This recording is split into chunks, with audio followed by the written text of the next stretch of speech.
Hello friends, welcome to the tutorial session of the 6th week of this course. I am Anirban. Today's topic is artificial neural network.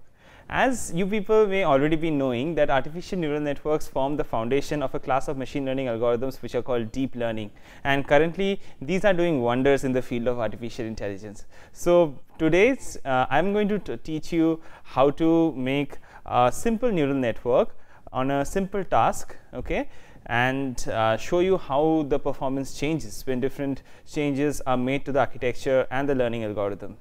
And the library that we are going to use for machine learning, for deep learning, is called TensorFlow. So TensorFlow is a deep learning library which is open source, and it was open sourced by Google, and it's pretty state of the art, and it's pretty popular as well, both in the academia and the industry, and it has a large number of resources, and a certain set of wrappers have been developed around TensorFlow which come by the name of TF-Learn.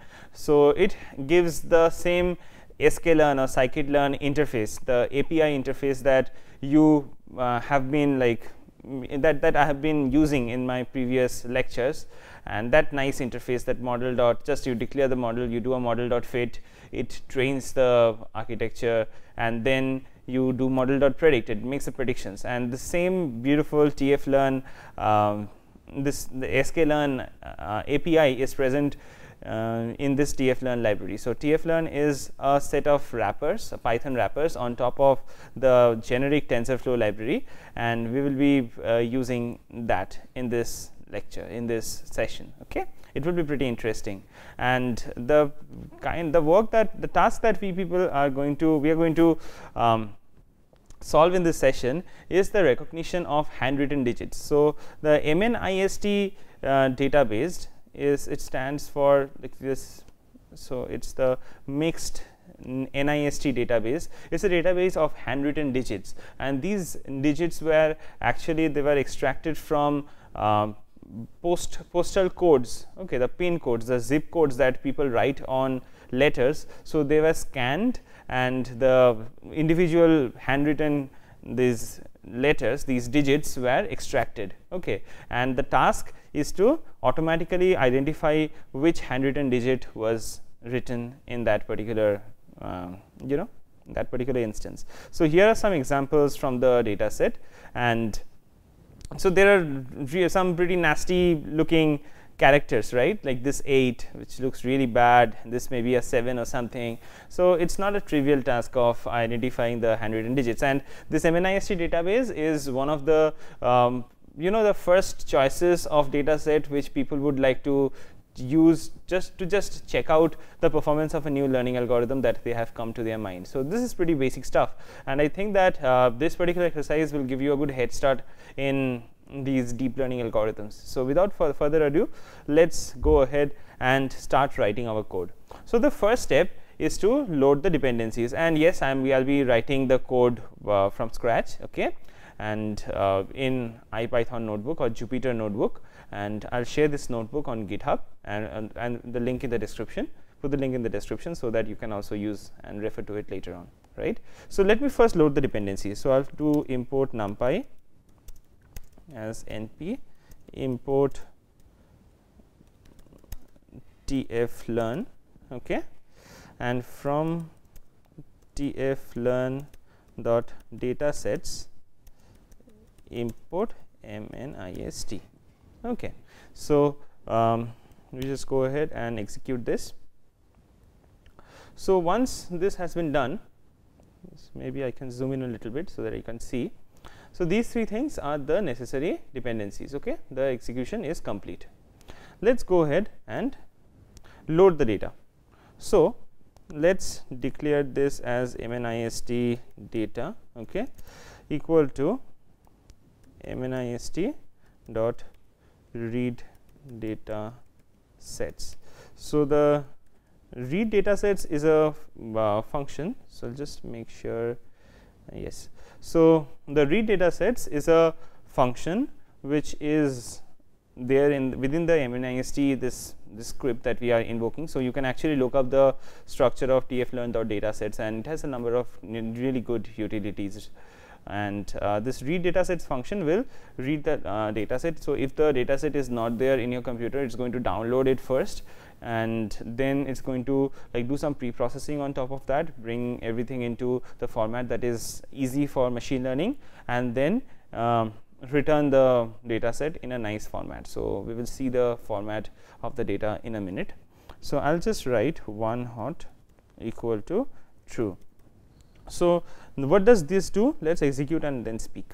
Okay, so it's already done. So as you can see that the data sets were already downloaded in my system. So they just read the files, and you have the data here, right? So I'll just add a new cell and start speaking. Add cell below, right? So one hot targets are targets represented as a vector, okay, in which just one of the terms is a 1 and rest all of them are 0. So it's like if you have 10 different digits to identify, then each handwritten digit may be represented by a 10 long vector, right? Vector of 10 elements, and say it's an image of a 4, okay, 4. So the one hot vector corresponding to this 4 will be 0 0 0 1 and the rest zeros. So all zeros except the 4th position, which is a 1. Okay, so this one hot representation of vectors, like of targets, is useful for using along with different kinds of loss functions like cross entropy loss, okay, or even like it's like describing. It's a good way of describing. It's a very usual popular way of describing categorical targets, right? So in the form of a binary vector, it's called one hot vector because just one of those elements in that vector is 1, right? The element corresponding to the entry of that particular class. Okay, so I just said one hot equal to true over here. So it's going to now let's have a look at the data. So it's going to make the targets return the targets in a one hot format. So let's first divide the data set into training, validation, and test splits. So maybe I can say data underscore train equal to mnist data dot train. Okay, so it's organized this way: data underscore validation equal to mnist data dot validation, and data underscore test equal to mnist underscore data dot test, right? So we just did the training, validation, and test splits. I'll add another cell, and let's have a look at the training data. So let's say that we load them into the variables x and y. So this is going to be equal to data train. So the training data, and underscore images is the field within the class. This, like, there's a class called dataset, and you can look up the structure. Okay, I'll give the links in the description of the video. So this underscore images, this particular attribute gives the inputs, right? And data underscore train dot underscore, so it's target labels. Okay, okay, so this will, so now you have the inputs and the target values in x and y respectively. Let's go ahead and see what the shapes of these entries are. Like this, we can do x dot shape and see. So there are the entire data set has 60,000 images. All right, out of them 55,000 are going to be used for training, and the rest will be have been distributed among the validation and test sets. Okay, so x dot shape, and each of these numbers that you saw over here, so each of these images is a 28 cross 28 image, black and white image. All right, so 28 times 28 makes the number 784. So that's why you can see that the length of each training input vector is 784, right? And there are 55,000 of them. right. So, they have been organized in the form of this matrix. Let us see how y looks like. Y, there are also like for every single of the 55,000 training images, we have their corresponding label encoded as a one hot vector, and let us have a look at what this one hot vector looks like. Let us see what y0 looks like. See, so it is a 10 long vector, there are 10 entries, and the corresponding, like this happened to be the image of a 8, right, sorry 7. So, it is like 0 1 2 3 4 5 6 7 8 9. Okay. So, this was the image of a 7, that example, and hence just the position for 7 is 1, the rest is 0. Okay. So, this was just to show you how things look like. Okay. So, after this has been done, let us go ahead, let me delete this cell, it is useless. So, just go ahead and delete the cell, right. So, once we have the training data ready, let us go ahead and make the model. Okay. So, in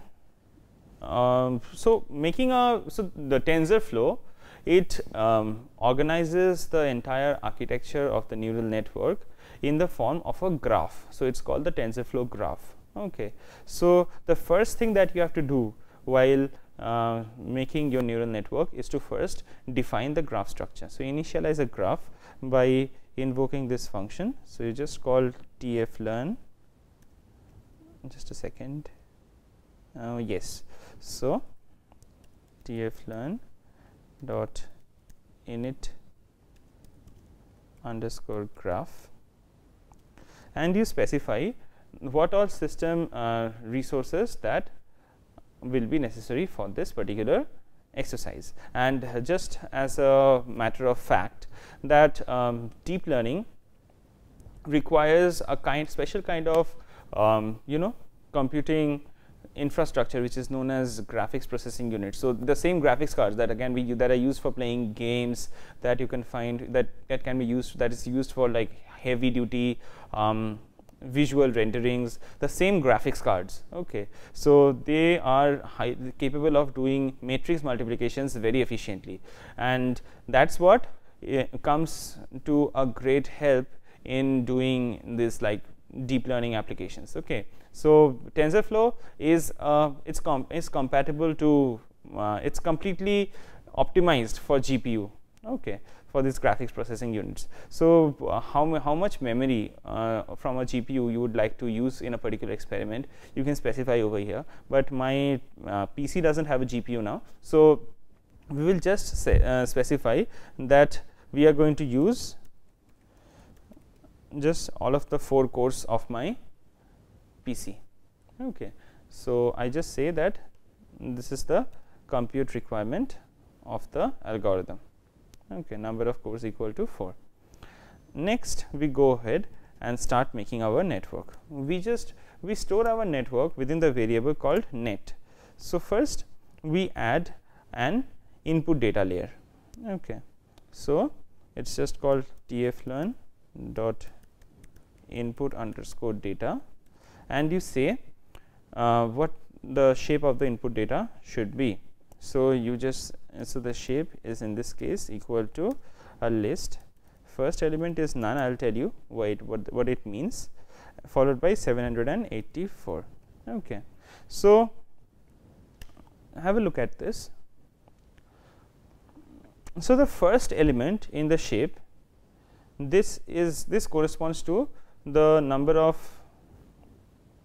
this element none. The first entry in this shape vector, it corresponds to the number of samples that needs to be presented in a particular batch. So, in the tutorial session I will talk about what is batch learning, what it is mini batch learning, and what is stochastic learning. Okay, 3 different kinds of gradient descent that you can use. So, the first term gives the number of elements that you want to take in each batch, and that is variable in this case. So, that is why you do not specify any entry over here, you keep it none, okay, so that the graph can be modified accordingly. Okay. So, and 784 is the dimensionality of the image that you are going to feed. So, in this case we have like vectorized the 2828 image into a single vector of length 784. So, that is why you have this entry. So, this is your input size. Next we are going to add the next layer. And so, this is the first hidden layer, tflearn dot fully connected, and check the syntax. Perfect. So, the input will be the net. So, which layer? So, when you start you know, the manner in which you build a network in tflearn is by like, you know, you add the layers one by one. So, there is one network object, it is called net. You first put a input layer in, then you add the next hidden layer, then you add the next hidden layer, then another, as deep as you want to go, and then finally you have an output layer. Okay. And then you go ahead and declare your loss functions and the optimization algorithm and set it to train. Okay. So, we pass this net object as an input to the function. Okay. So, it is going to add a particular layer, and the shape of the layer, the number of units in the layer is going to be say 100, we keep it 100, and the activation function of the nodes of the layer is going to be sigmoid. Sorry, let us keep it ReLU first, rectified linear unit. So, it has already been covered in class, right, that what rectified linear units are. So, it is one of the best suited for deep learning, for deep neural networks, and it works pretty well, and there is a lot of theory about why rectified linear units are so awesome. So, let us go ahead and add the output layer. So, a single hidden layer neural network, and we will play using it, play with it. Let us see. So, as the number of units in the output layer is 10, and it is just because we have 10 output units, right, represented as a the 10 output classes, and the output labels are coming in the form of a one hot vector. So, the activation here is going to be softmax. Okay. So, perfect. So, the softmax layer, it is going to it's a kind of logistic regression. So, multi class logistic regression is called softmax. Okay. So, you can actually look up the web and figure out what it looks like. Perfect. Next, this makes our network. The network build is complete. Now, we have to define what kind of loss function we want to use to optimize the neural network, parameters of the neural network, and what kind of algorithm, update algorithm that we should use, that we want to use. So, we add another layer. So, this is not an actual like, you know, hardware layer to the neural network, rather it is a specification of the learning algorithm options, right. So, it is called regression. So, the regression layer actually does either a linear regression or a logistic regression. Okay. So, the first input as always is net, and then you have to specify the loss function, right. So, the loss is equal to categorical cross entropy, right. So, you can look up the web what categorical cross entropy looks like, what it actually is, but I will just tell in a few words that categorical cross entropy is a loss function which tries to match the probability distribution of the actual observed data samples to the probability distribution that is getting modeled by the neural network. Okay. So, the cross entropy is actually cross entropy loss, the categorical cross entropy loss is actually an adaptation of the KL divergence distance between like statistical distance term. statistical distance metric, and it directly tries to match the actual data distribution and the model distributions in course of the training. All right. So you can look up and read more about this, but this is outside the purview of this course. So we will put an optimizer and let it be stochastic gradient descent. Okay. Now we have defined what kind of learning algorithm and what kind of loss function will be used to train the neural network. Now we write this. So we define our model, right. So again, now the Scikit-Learn API comes in. So see how beautiful it is. So we are just going to put tflearn.dnn. So yes. So now that you have already defined what kind of a neural network you want, okay, and how it should be trained and everything. Now you initialize this tflearn.dnn. This is the this is like sklearn linear regression or something like that. So a model, a learning model, learning algorithm, or a machine learning model. Okay, just define this as a machine learning model. Okay, and then you train this model. Okay, so I'll just leave this part in this particular cell and make a new cell for define for training the model. So it's all compiled. So what did we do here? We first declared what kind of compute resources we are going to use. Then we initialized the structure of the neural network and said what the different layer sizes should be, what different kinds of activations should be, and then we said what kind of loss function and what kind of update rule should be used to optimize the learning algorithm, to learn the weights rather, and then we declared the model. Okay, and then it's time to train. Oops, so I already made another slide, for this. So we are now going to do model.fit, yeah, as we always do. So model.fit. Now the model is already declared. We train it on x and y. So these are your inputs and targets of the training data, and now you specify a couple of more options.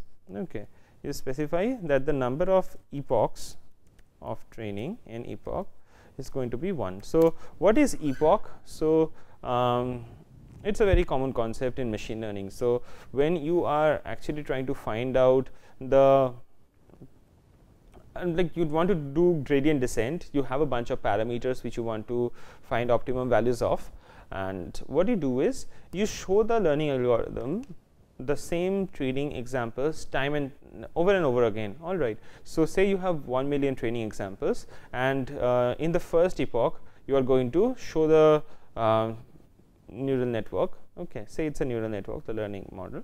So you show all the in the first epoch you show all the training examples to the neural network. Okay, so it does some updates, everything. Now in the second epoch you randomly permute all the, you shuffle all the training examples you have and you push it again.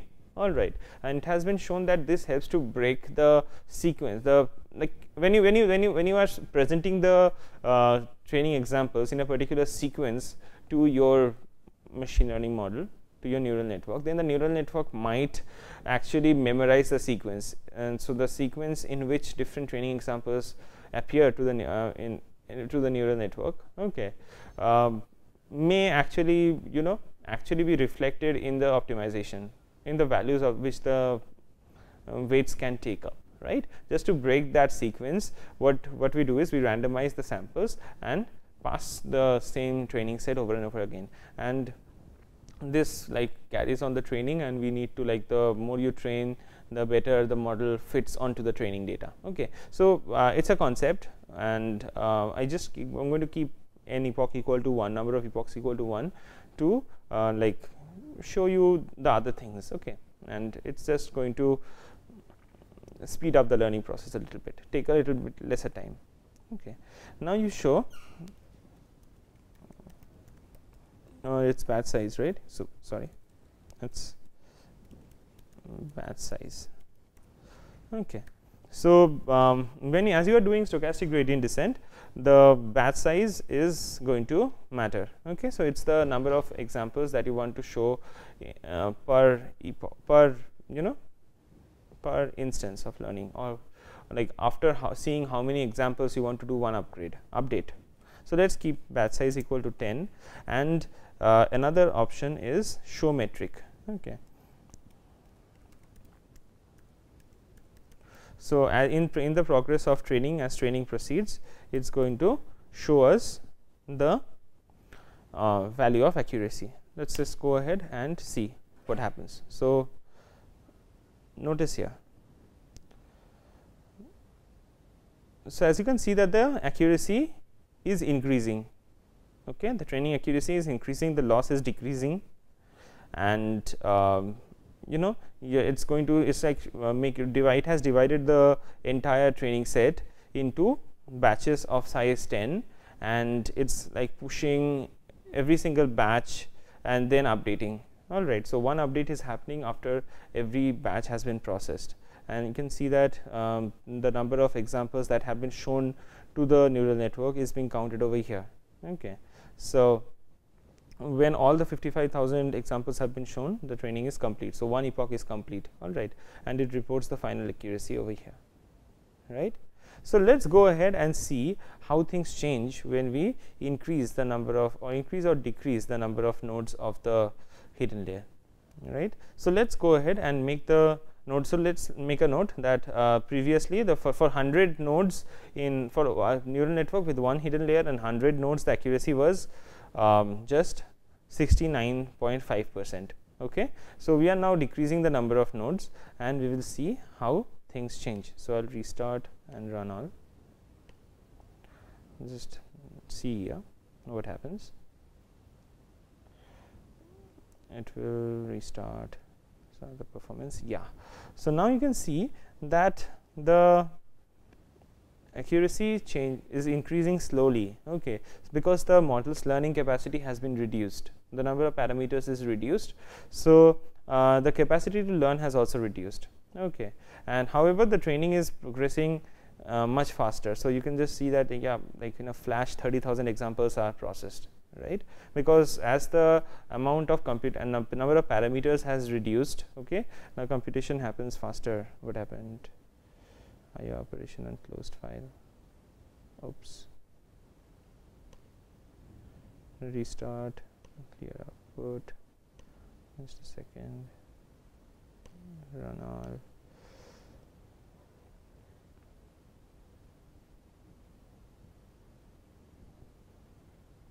Okay, it won't take much time.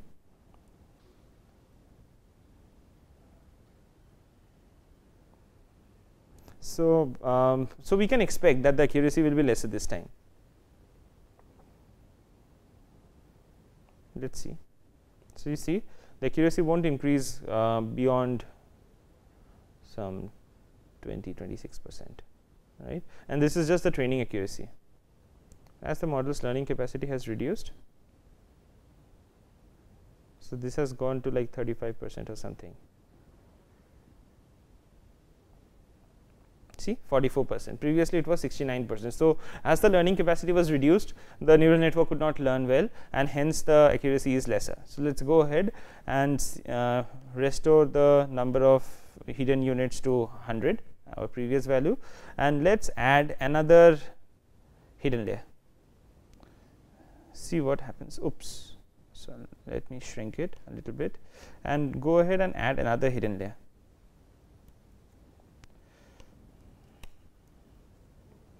Right, and see how things change. So previously it was 69%. Let's go ahead and restart and clear output. Yes, now I'll run all cells. Let's see how the accuracy changes this time. Okay, so now the training is a bit slower because the size of the network has increased. Okay, and but we can like hope that this time the accuracy will be a bit higher.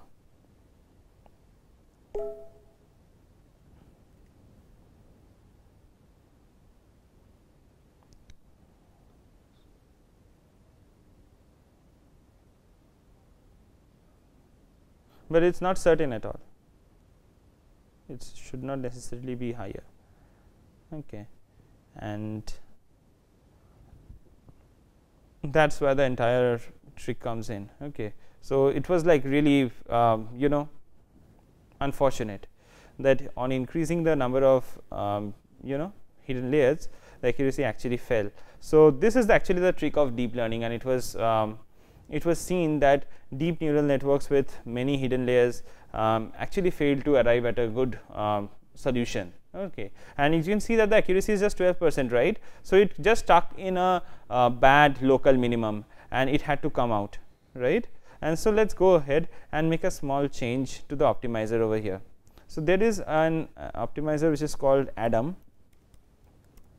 and it's I'll put the link in the description of the video that what it actually does, but it's a bit it's a a sophisticated optimization algorithm, and we can hope that this does a better job and gives us a better accuracy. Let's see this. It started with an accuracy of 89%. Look at this. So what the Adam optimizer does is it uses a different learning rate for every single parameter. Okay, so it's like every single parameter should be maybe needed to be treated differently in course of the optimization algorithm. And so you can see just the accuracy. See, it has touched 95%, 97%. So it has a different learning rate for a different optimizer, different parameter, and also the learning rate changes with time. Okay, and it's called annealing, and it has a separate annealing scheme for every single parameter. So I'll put a link in the description to this paper, and it's actually, you see that the accuracy is 96.44%. So these are the different things that so what is your takeaway from this exercise? The takeaway is that when we have a single hidden layer neural network, okay, the more is the number of units in the hidden layer, the more complicated is the model's function, the hypothesis function, and hence the more is its capacity to learn. So given enough data, it can learn better. So that's why 100 unit hidden layer gave an accuracy of around 69%. Okay, whereas if when the number of units was reduced to say 10, the accuracy dropped to some 29 or something. It was in the 20s, right? But and the accuracy, now the model's complication, the complexity of the model could be increased in two ways. Either you increase the number of nodes in the hidden layer, in one hidden layer, so you have just one hidden layer and you put many nodes in that, or you could stack many hidden layers one after the other. Okay, and it has been shown. So what we saw here, that when we increase the number of hidden layers, okay, then simple stochastic gradient descent failed to converge to a good local minimum. Okay, so but the accuracy was just, the training accuracy was just 12%. So it's close to the, it's good to call that it didn't learn at all, it just got lost somewhere. Okay, whereas so when you like have so many hidden layers, right, two hidden layers of 100 units each, you have a lot of parameters, and that's why you need to choose a very good optimization algorithm. All right, an optimization algorithm which gives special care to every single parameter and makes sure that these parameters are tuned properly, okay, in course of training, and finally we can like arrive at a good optimum, okay, which may not be the global optimum, okay, which it may never be reached at all. So it may not be a global optimum, but it should be a good local optimum. All right, so that's why when we used Adam optimizer, okay, and it just, I told you in few words what it does, so I'll link it to the paper so that you can read it and understand, get the full detail about it. So when we used Adam, the performance improved a lot, and we got around 96% accuracy, and the current state of the art accuracy on MNIST data set is something like 0.227% error, okay, and it's beyond human abilities. So the machines today can recognize handwritten characters better than human beings, okay, and so you can like go to the MNIST Wikipedia page, and there it gives a list of algorithms which are doing really good which are the state of the art in this task, but they use much advanced concepts like convolutional neural networks and others, okay, which you can explore yourself. So the entire motivation behind me introducing you to TF-Learn and the larger and the parent of TF-Learn, which is TensorFlow, is that just to give you an heads off in that direction. So if you people are enthusiastic about deep learning, if you really want to check out what the magic is all about, how are machines becoming really intelligent, like as intelligent as human beings and beating human beings in their own tasks, okay. So if you want to check out how deep learning actually works, so this is a very good tool which you can use for implementing your own algorithms, and like there are a lot of ton of already implemented algorithms, okay. So a lot of resources available for this particular library, and people are actively, and Google is actually actively developing this particular library. So you can use this and explore the possibilities of deep learning in your own field, right? So I hope you enjoyed this video, and I recommend you to take this ahead, okay. So bye bye, see you in the next video.